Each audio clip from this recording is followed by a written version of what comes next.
మన సంప్రదాయాల్లో ఎన్నో రకాల వ్రతాలు అనేవి ఉన్నాయి.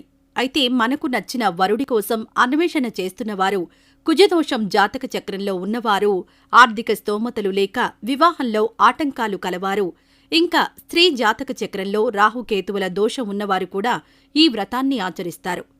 అసలు ఈ వ్రతం ఏమిటి, ఎలా చేస్తారు అనే విషయాలను ఇప్పుడు తెలుసుకుందాం. కన్యలు మాత్రమే ఆచరించే ఈ వ్రతాన్ని కాత్యాయని వ్రతం అని అంటారు. మంగళవారం రోజున ఈ వ్రతాన్ని ఆరంభించాలి. మంగళవారం కృతికా నక్షత్రమైతే ఇంకా మంచిదని చెబుతారు. నాగపంచమి, సుబ్రహ్మణ్య షష్ఠి, నాగుల చవితి పర్వదినాలలో కూడా ఈ వ్రతం ఆచరించవచ్చు. అయితే బంగారంతో కాని, పసుపు కొమ్ములతో కాని వారి సంతానానుసారం మంగళసూత్రంను కలశమునకు అలంకరించుకోవాలి. కొద్దిగా ఉప్పు వేసి వండిన పిండి వంటలను 7 నైవేద్యంగా సమర్పించాలి.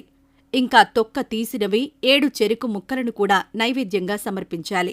వ్రతం పూర్తి చేసిన తరువాత వ్రత కథ విని కథాంక్షింతలను అమ్మవారి మీద ఉంచి పిదప ఆ అక్షింతలను శిరస్సుపై పెద్దల చేయి వేయించుకొని ఆశీర్వాదం తీసుకుని రాత్రి భోజనం చెయ్యాలి.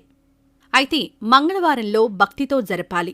బాధ్యతలో ఏ వారమైనా ఆటంకం వచ్చినచో ఆ పై వారం జరుపుకోవచ్చు. ఇలా 7 వారాలయ్యాక 7వ వారం ఉద్యాపన జరుపుకోవాలి. ఉద్యాపన రోజున 7 ముత్తైదువులను పిలిచి తలంటు పోయాలి. అలా కానిచో ఉదయం 5 ముత్తైదువుల గృహానికి వెళ్లి కుంకుమను, కుంకుడుకాయలను స్నానమునకిచ్చి రావాలి. ఉద్యాపన రోజున 7 ముత్తైదువులకు 7 చెరుకు ముక్కలను, 7 చీరలు వాయినమిచ్చి వారిచే అక్షింతలు వేయించుకుని ఆశీర్వాదం పొందాలి. ముందుగా పసుపుతో గణేశుని ప్రతిమ చేసి గణపతికి పూజ చేయాలి. తరువాత పసుపు రాసి పీటలపై బియ్యం పోసి శనిపై కలశమునుంచి కలశములో పవిత్రమైన నీరు సగం పోయాలి. ఇంటిలో తూర్పు దిక్కున ఈశాన్యం వైపున శుభ్రం చేసి ముగ్గులు వేసి ఎర్రకండువా పరిచి దానిమీద బియ్యం పోయాలి. బియ్యం పైన రాగి చెంబు కాని, ఇత్తడి చెంబు కాని ఉంచి టెంకాయను ఉంచి దానిపై ఎర్రని రవికను కిరీటంలాగా పెట్టి కలశ స్థాపన చెయ్యాలి. ఈ వృత్తంలో ఎర్రని పువ్వులు, ఎర్రని అక్షింతలు వాడడం శ్రేష్టం. వ్రతం ముగిశాక వండిన వంటలను నైవేద్యం పెట్టాలి. షోడశోపచారం పూజ జరుపుకోవాలి. వ్రత మండపంలో శివపార్వతుల ఫోటో ఖచ్చితంగా ఉండాలి. ఇక సాయంత్రకాలం ఈ వ్రతం ఆచరించాలి. పగలంతా ఉపవాసం ఉండాలి. వ్రతం పూర్తయ్యాక భోజనం చెయ్యాలి. వ్రతం ఆచరించే రోజు శిరస్నానం చెయ్యాలి.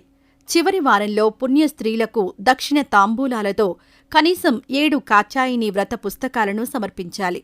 ఆర్థిక స్తోమత లేనివారు, వ్రతం ఆచరించలేనివారు 7 పెళ్లికాని కన్యలకు 7 పుస్తకంలిచ్చినా చాలా మంచి జరుగుతుంది అని ఈ వ్రతం తెలియజేస్తుంది.